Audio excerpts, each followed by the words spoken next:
다신 내가 너희를 권하노니 너희가 부르심을 받은 일에 합당하게 행하여 모든 겸손과 온유로 하고 오래 참음으로 사랑 가운데서 서로 용납하고 평안에 매는 줄로 성령이 하나 되게 하신 것을 힘써 지키라.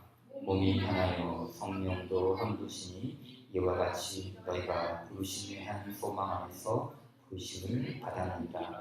주도 한 분이시요 믿음도 하나요 세례도 하나요 하나님도 한 분이시니 곧 만유의 아버지시라.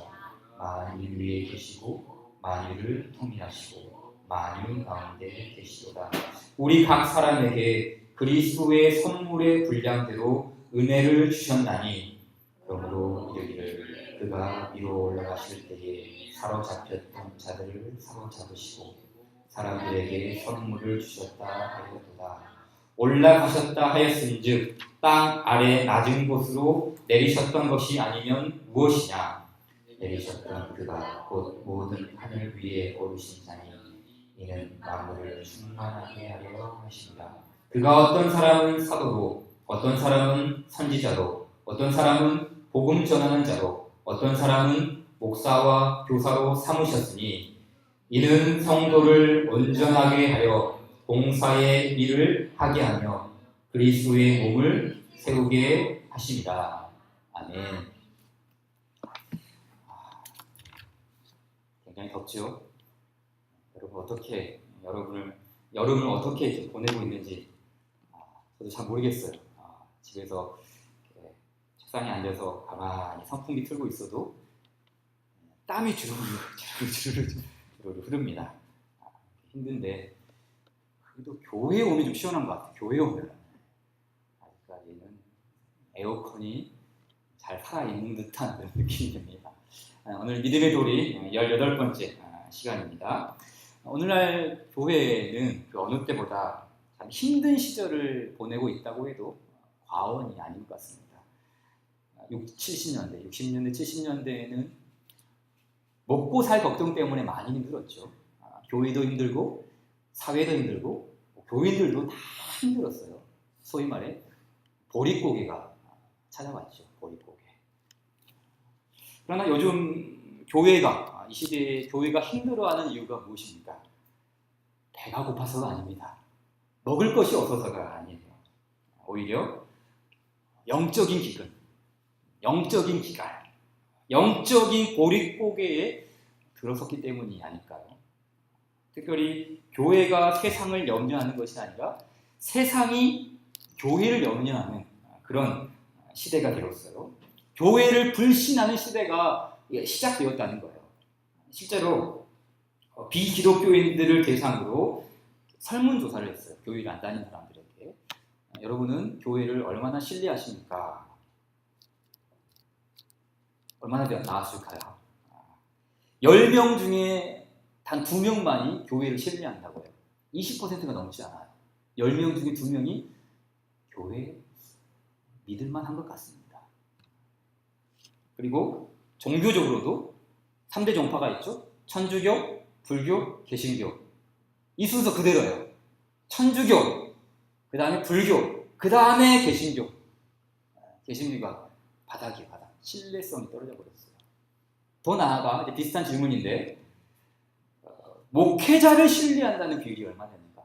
교회에 다니고 있는 사람들이 우리처럼 교회를 다니는데 교회에 다니고 있는 사람들에게 목사님을 어느 정도 신뢰합니까? 라고 질문 던졌는데 교회를 다니고 있음에도 불구하고 그 사람들이 목사를 적극적으로 지지한다라는 비율이 거의 바닥 수준입니다. 이게 요즘 오늘날의 현실이죠.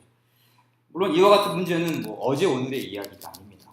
요즘은 인터넷이 너무 발달하여서 순식간에 소문이 퍼지죠.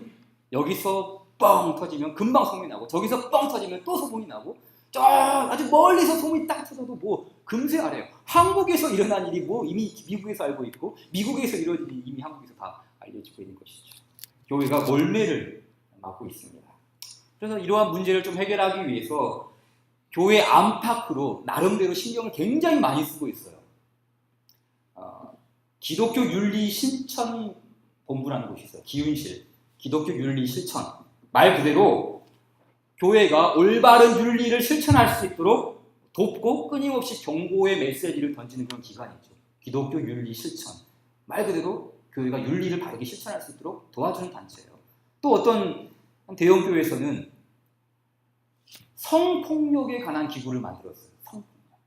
사회가 아니라 교회 안에서 성폭력에 대한, 그것도 교회 안에서 벌어지는 성적인 폭력에 대해서 대처하는 매뉴얼을 만들기 위해서 교회가 그 단체를 설립을 했어요.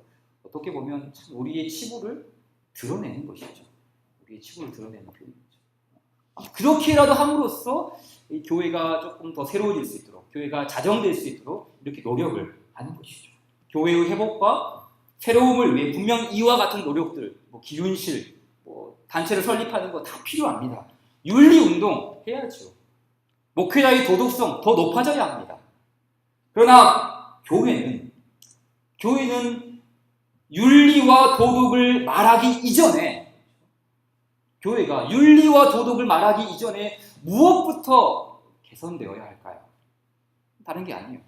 저는 신학이 바로 서야 된다고 생각해요. 바른 신학이죠, 바른 신학. 왜냐하면 바른 윤리는 반드시 바른 신학에서부터 비롯되기 때문이에요. 바꿔 말해, 신학이 없는 교회는 윤리가 없는 교회다. 신학이 없는 신자는 윤리가 없는 신자가 되죠. 신학이 없는 목회자는 윤리가 없는 목회자가 될 가능성이 많아요. 신학이 없는 교회는 도덕이 없는 교회를 낳는 것이죠. 그래서 우리가 교단에 속해 있는 합신총회에는 표어가 있죠. 표어가 세 가지.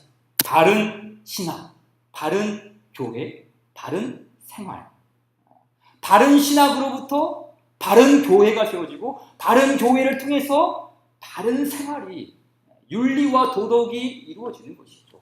그러니까 우선적으로 출발해야 할 선이 무엇인가? 올바른 성경에 입각한 이 신학이죠.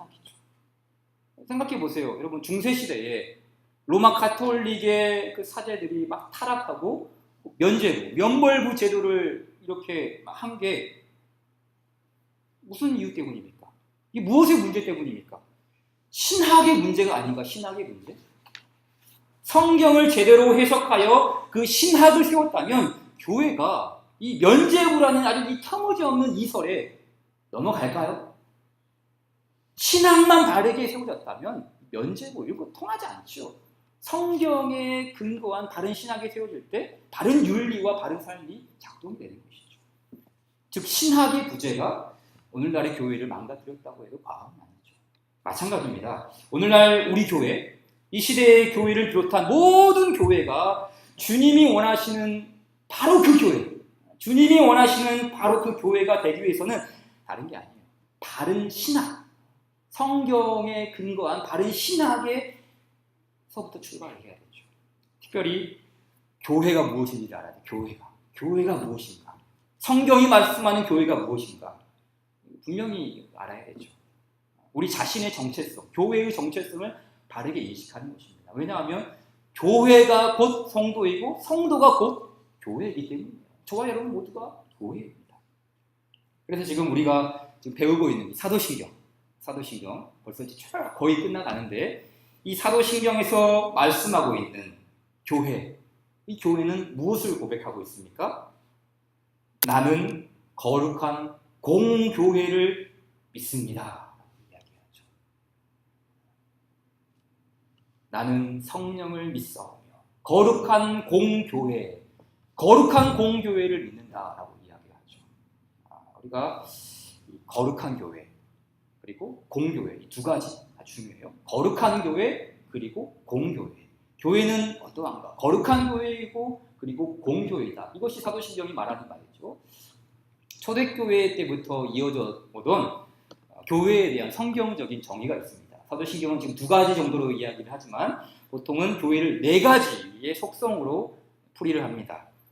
첫째는 거룩한 교회, 두 번째는 하나의 교회, 세 번째는 사도적 교회, 네 번째는 보편적 교회입니다. 좀 말이 좀 생소하기도 하고 처음 들어보는 말도 있어서 조금 어렵긴 한데 어떻게 하면 이걸 조금 더 쉽게 외워볼 수 있을까 좀 생각을 해봤는데 손가락을 이용하면 외우기 쉽습니다. 자, 첫 번째 엄지죠. 최고죠. 첫 번째 뭡니까? 거룩한 교회. 그렇죠? 거룩한 교회죠. 교회는 누가 뭐라 해도 거룩합니다. 그렇죠? 우리가 지난주에도 말씀 살펴봤죠? 교회를 가리켜서 어떻게 말합니까? 곧 물로 씻어 말씀으로 깨끗하게 하사 거룩하게 하시고 거룩한 교회죠. 또 고린도전서 1장 2절 말씀에도 고린도에 있는 하나님의 교회 곧 그리스도 예수 안에서 거룩하여지고 성도가 거룩이죠. 성도로 부르심을 받은 자들. 이게 바로 교회예요. 그래서 교회는 엄지 거룩한 교회다. 이렇게 이야기해야 됩니다. 교회는 이미 그리스도 안에서 거룩하여졌고 또 계속해서 거룩함을 추구해야 하는 거룩성이 있는 교회입니다. 두 번째 검지입니다. 검지는 하나의 교회. 하나의 교회. 엄지 거룩한 교회. 검지 하나의 교회. 말 그대로 교회는 통일성 있는 교회. 그리고 하나 된 교회가 되어야 한다는 거예요.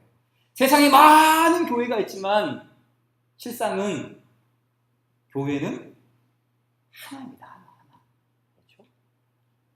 뭐 외사랑 교회 있고, 감리 교회 있고, 어디고 침례 교회 있고 많은 교회들이 있지만 하나님이 보실 때는 이게 다 따로따로의 교회가 아니에요. 하나의 교회.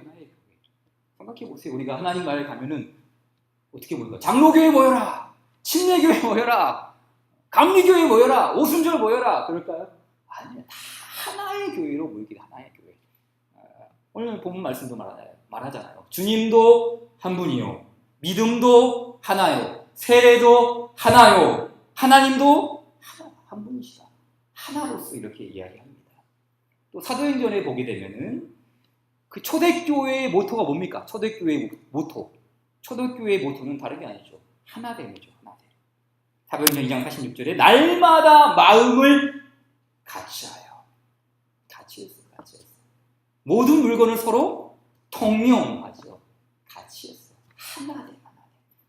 5장 12절 말씀에도 사도들의 손을 통하여 민간의 표적과 기사가 많이 일어나매 믿는 사람, 교회죠. 교회. 믿는 사람이 다 마음을 같이하여. 교회가 하나 될 때 하나님은 영광 받으세요. 하나됨이 참 중요하죠.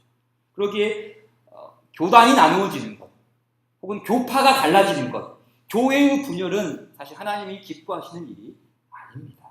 오히려 참된 교회는 교단과 교파를 뛰어넘습니다. 교단과 교파를 초월하죠. 특별히 우리 믿음의 선배들은 이런 일들을 참 잘했죠. 예를 들어 저 어렸을 때만 해도 이웃 교회에서 뭐 부흥회가 있다 그러면은 저쪽에 있는 교회, 옆 동네에 있는 교인들이 다 모여서 그 교회 부흥회에 참석을 하는 거예요. 거기서 예배하고 찬송하고 헌금하면서 은혜 받아요. 남의 교회가 아니에요. 다 같은 교회.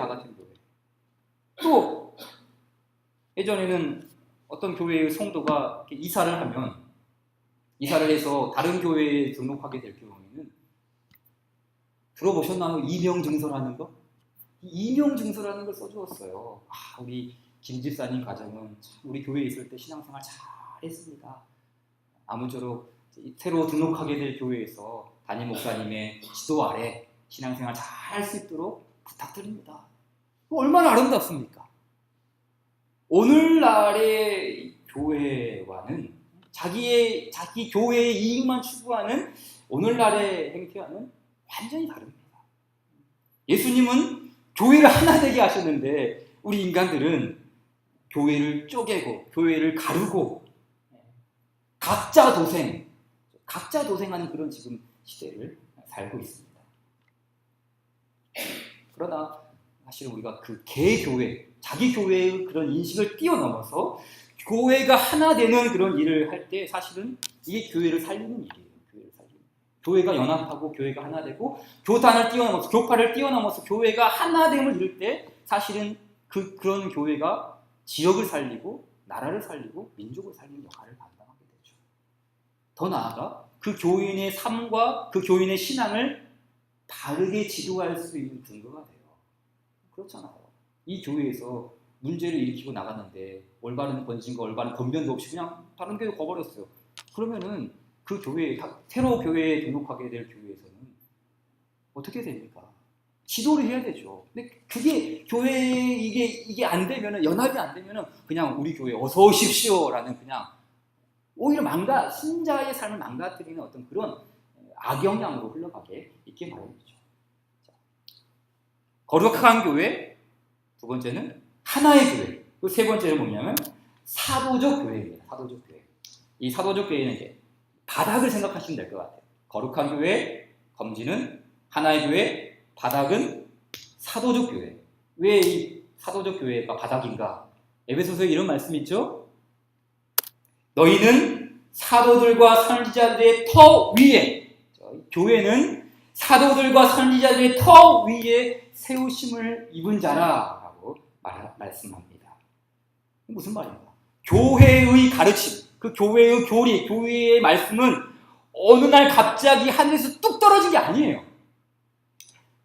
구약에서부터 선지자들의 가르침이 있었고 그 선지자들의 가르침을 이어받은 사도들의 교훈이 있었어요. 사도들과 선지자들의 터 위의 교회는 세워진 것이죠. 그리고 이 모든 가르침은 예수님의 가르침과도 다 연결이 되죠. 지금 우리가 사도신경을 공부하고 사도신경을 이렇게 배우는 이유가 무엇입니까? 다른 게 아니죠. 성경의 가르침에 충실하기 위해서가 아닐까요? 사도적 교회, 이 사도적 교회의 그 신앙을 전수받기 위해서 지금 이 말씀 배우고 있는 게 아닌가요? 디모데후서 2장 2절 말씀 보면 다음과 같은 말씀이 나옵니다. 또 네가 많은 증인 앞에서 내게 들은 바를 충성된 사람들에게 부탁하라. 지금 바울 사도가 그의 제자인 디모데에게 이 말씀하고 있는 거예요.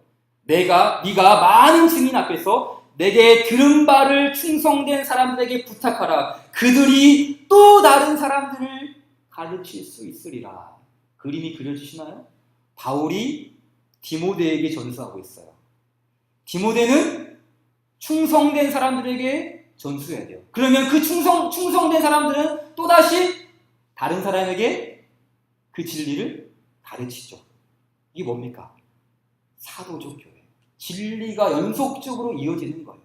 주의 교훈과 주의 교리와 주의 말씀이 계속해서 흘러가는 것이죠.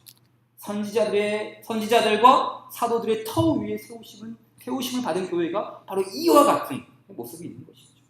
그런 의미에서 우리의 가정도 사도적인 속성이 있다고 봐도 틀리지 않죠. 왜냐하면 하나님의 은혜의 언약 안에서 이 은혜의 언약이 우리 자녀들에게 신앙의 전수를 주고 있어요. 그렇죠? 바울에게서 디모데에게서 충성된 사람들에게로, 충성된 사람이 또 다른 사람들에게 마찬가지예요. 우리를 통해서 우리의 자녀들을 통해서 그들의 또 자녀들에게, 또 그들의 자녀를 통해서 그들의 후손들에게 계속해서 이렇게 신앙이 전승되고 흘러가고 있는 것이죠. 자, 마지막으로 보편적 교회입니다. 보편적 교회. 정리하자면 엄지, 거룩한 교회, 검지, 하나의 교회, 바다, 사도적 교회, 그리고 보편적 교회는 세 가지의 선을 가리키면 될 것 같아요. 보편적 교회. 오늘 우리가 배울 좀 중점적으로 다루고자 하는 것이 바로 이 보편적 교회에 대해서 좀 다룰 거예요. 사실 이 보편적 교회라는 말이 사도신경에서 말하는 공교회라는 말이에요. 공교회.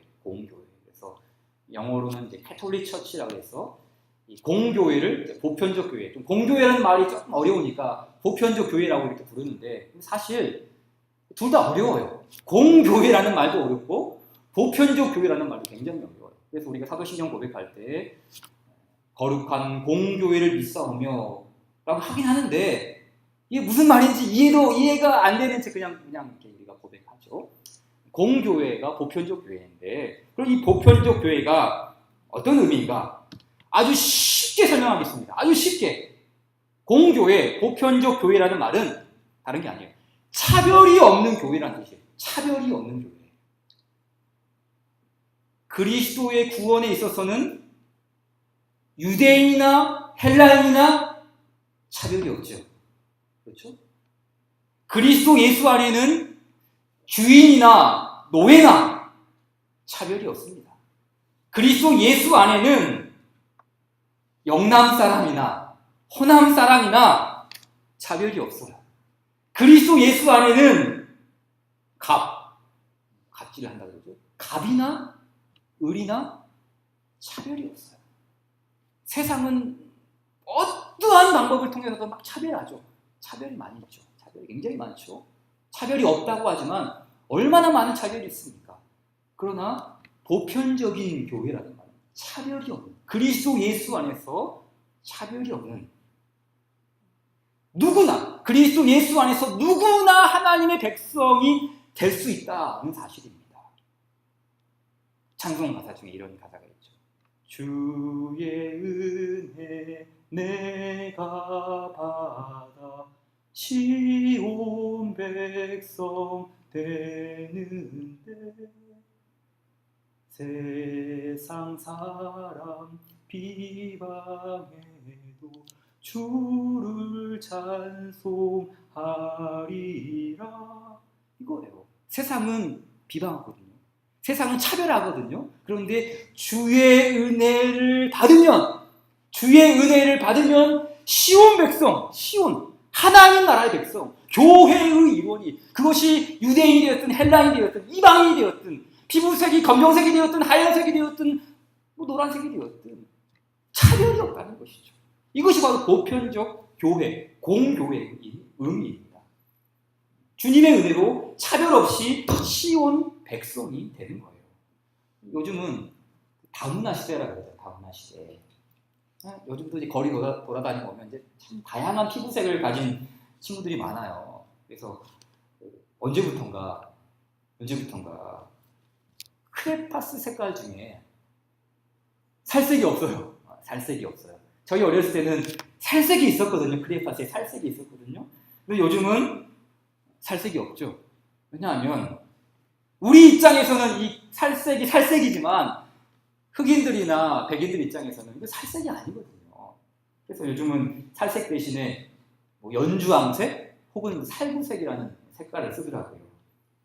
근데 이제 이 교회 안에도 보게 되면은 특별히 우리 이제 현재 우리 교회, 우리 예사랑교회도 이 교회의 보편성이 더 넓게 지금 계속해서 더 넓게 실현되고 있지 않습니까?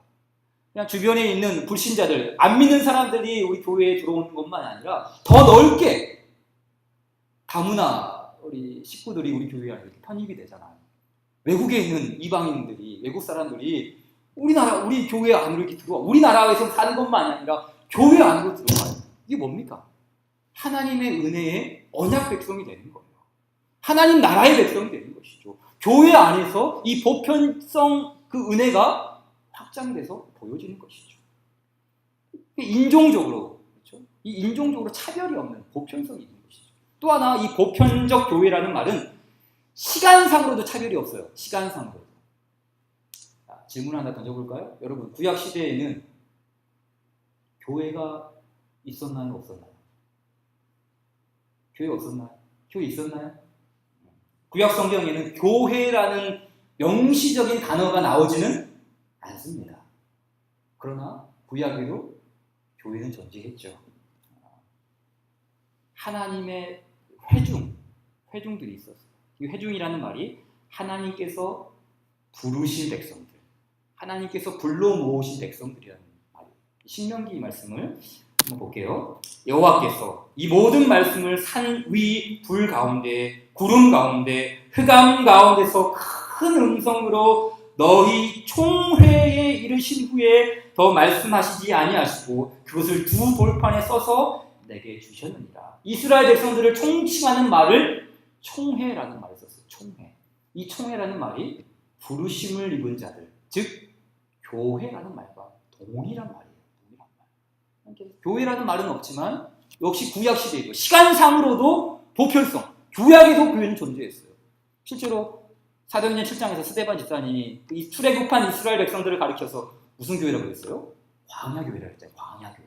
이스라엘 백성들이 출애굽했는데 그들을 광야 교회라고 지칭을 합니다.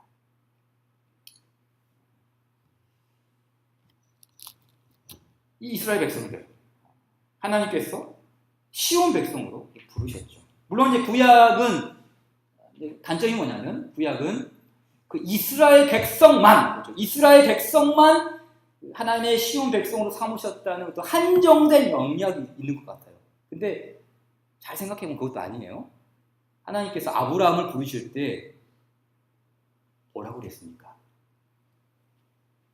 땅의 모든 족속이, 그렇죠? 땅의 모든 족속이 너로 말미암아 복을 얻을 것이다. 모든 세계를, 모든 공간과 모든 인종을 초월해서 그 말씀을 염두에 두고 있죠. 땅의 모든 족속이 너로 말미암아 복을 얻을 것이다. 그래서 시간이 지나면서 그 이스라엘 공동체 안에 이방인들이 들어오죠. 이방인들이 편입이 돼요. 기생 라합, 모압 여인 룻. 다윗 시대에 가면 수많은 헷 족속, 가나안 족속의 이런 이방인들이 다윗의 부하가 돼요. 하나님 나라의 일원이 되는 것이죠. 그러니까 이스라엘에는 한정된 영역 안에서 수많은 이방인들 역시 교회의 일원이 되는 보편성 교회의 모습을 갖추게 됩니다. 물론 이 거룩한 공교회가 되기 위해서는 반드시 이행되어야 하는 진리가 있지요. 그게 뭡니까? 뭐 그냥 아무나, 아무렇게나, 아무 사람이나, 아무 시대나 다 시온 백성이 되는 겁니까? 아닙니다. 반드시 이 말씀이 작동되어야 합니다. 사도행전 4장 12절 말씀. 다른 이로서는 구원을 받을 수 없나니 천하 사람 중에 구원을 받을 만한 다른 이름을 우리에게 주신 일이 없음이라 하였더라. 반드시 이 말씀이 작동되어야만 그 사람이 인종적으로, 지역적으로, 시간상으로 다 흩어져 있다 할지라도 이 말씀이 작동될 때에만 교회의 일원이 될 수 있는 것이죠. 교회는 누구에게나 문이 열려있고 차별이 없는 교회이고 만민이 기도하는 집이지만 반드시 하나의 길로만 교회의 사람이 될 수 있어요. 곧 우리 주 예수 그리스도의 복음입니다. 이 복음을 통해서만 교회의 사람이 되는 것이죠. 자, 이제 이 방금 제가 쭉 설명한 이 내용을 이제 하이델베르크 교리문답이 잘 설명을 해주고 있는데요. 한번 이 말씀을 읽어보도록 하겠습니다. 제가 질문을 던지고 여러분이 답을 조금 길지만 읽어주시기 바랍니다. 질문.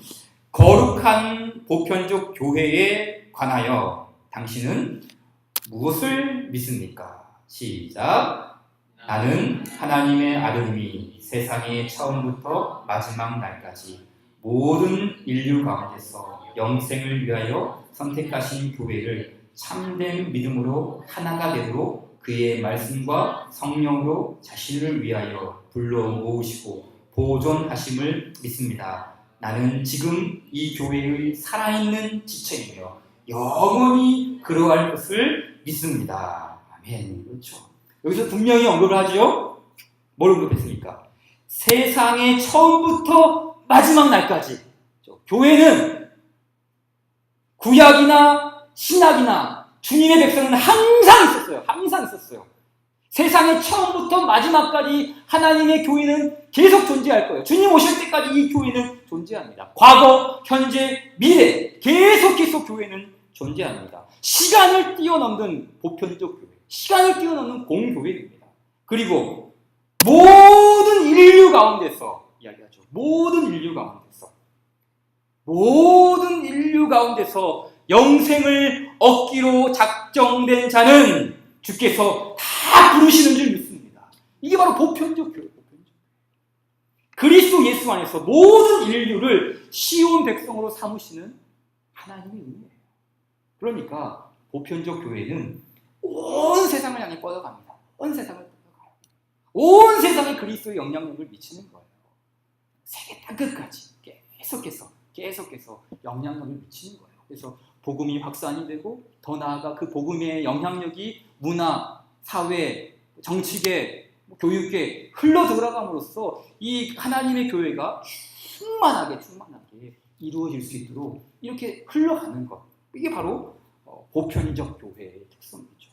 그리고 이 보편적 교회를 유지하고 지속하고 강화시키기 위해서 하나님의 아드님께서, 예수님이시죠. 하나님의 아드님께서 주신 선물이 있습니다. 교회에 주신 선물이 있어요. 교리 문답에는 좀 희미하게 나와 있지만 성경을 보면 조금 더 확실하게 드러납니다. 에베소서 4장, 본문 읽었는데 이 4장 11절 말씀을 한번 읽어볼까요? 시작! 그가 어떤 사람은 사도로, 어떤 사람은 선지자로, 어떤 사람은 복음 전하는 자로, 어떤 사람은 목사와 교사로 삼으셨으니, 자, 여기 말씀 보면 그가 삼으셨다. 주어 그가, 동사 삼으셨다. 이 삼으셨다는 말이 사실은 올바른 번역은 주셨다라는 말, 주셨다. 그가 주셨다. 뭘 주셨습니까? 어떤 사람은 사도로 주시고, 어떤 사람을 선지자로 주시고, 어떤 사람은 복음 전하는 자로, 또 어떤 사람은 목사와 교사로 주셨다라고 했어요. 그럼 어디에 주셨습니까? 이것을 교회에 주셨어요. 교회. 여기 10절 말씀 보게 되면 중간에 이런 말씀이 있죠. 내리셨던 그가 곧 하늘 위에 오르신 자니. 이게 뭡니까? 예수님의 승천이죠. 그렇죠. 예수님의 승천. 하늘, 우리 사도신경에 배웠잖아요. 하늘 위에 오르시고 우편에 앉아 계신 그 예수님, 그가 내리셨던 그가 곧 모든 하늘 위에 오르신 자니 예수님의 승천입니다. 그런데 그 승천하신 예수님께서 이 땅의 교회에 주셨어요. 무엇을 주셨다고요?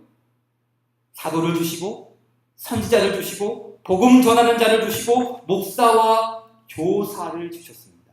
즉, 직분자를 주셨어요. 직분자예요. 하늘에 오르신 예수님께서 이제 하나님의 교회인, 그 자신의 교회인 이 교회를 통치하고 이 교회를 다스리기 위해서 이 땅, 하늘에 오르신 그 예수님께서 이 땅에 직분자를 선물로 주셨어요. 그것이 바로 저와 여러분, 우리 모두 직분을 받은 사람들이죠. 그럼 왜 이 직분을 주셨을까요? 그 밑에 있는 말씀이죠. 12절 말씀 시작! 이는 성도를 온전하게 하여 봉사의 일을 하게 하며 그리스도의 몸을 세우려 하시니라. 아멘. 성도를 온전하게 합니다. 성도를 성도답게, 교회를 교회답게 그렇게 만들어가는 거예요. 봉사의 일을 하게 하며 그리스도의 몸. 그리스도의 몸 뭡니까? 교회죠, 교회. 그리스도의 몸, 교회를 세우려 하십니다. 그러니까 거룩한 공교회는 반드시 교회의 직분자를 통해 이루어지는 거예요. 교회의 직분자. 여기에는 교회의 속성, 이 네 가지 다 들어가요. 교회의 거룩성, 교회의 통일성, 교회의 사도성, 교회의 보편성. 이 네 가지 모두가 바로 이 교회의 직분자를 통해서 지속되고 계속되고 더 강화시켜 나가는 그 일들이 바로 이 교회의 직분자를 통해서 이루어지는 것이죠. 그럼 이 직분자가 해야 할 일이 무엇입니까? 예수님께서 하늘을 승천하시면서 하늘로 승천하시기 전에 이런 말씀하셨죠. 내가 너희에게 분부한 모든 것을 가르쳐 그 다음 지키게 하여. 가르치는 것만이 아니에요. 가르쳐 지키게 하라. 하나님께서 우리에게 주신 선물, 이 직분을 통해 우리는 가르칠 수 있고 우리는 지킬 수 있습니다.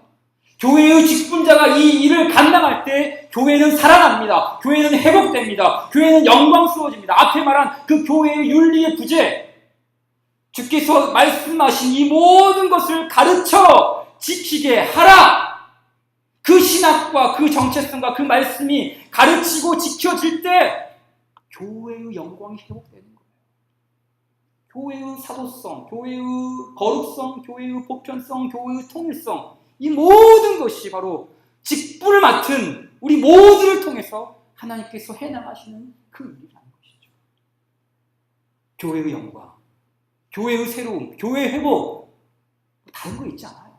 뭐 열심히 우리가 운동합시다. 어게인 뭐 2007, 뭐 어게인 907, 뭐 그런 거 뭐 좋지만 그런 거 하기 이전에 직분을 맡은 우리 자신이 작은 일에 충성되고 우리에게 맡겨주신 그 일들을 충성스럽게 감당하면서 교회가 무엇인지, 교회에서 내가 어떤 일을 해야 되는지, 어떤 일을 가르쳐 지키고 또 내가 또 그 일을 지켜야 하는지 그 일을 감당할 때 교회의 영광은 회복되는 줄 믿습니다.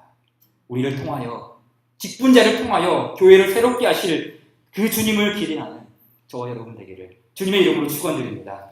우리 주신 말씀 기억하면 210장 찬송 드립시다. 210장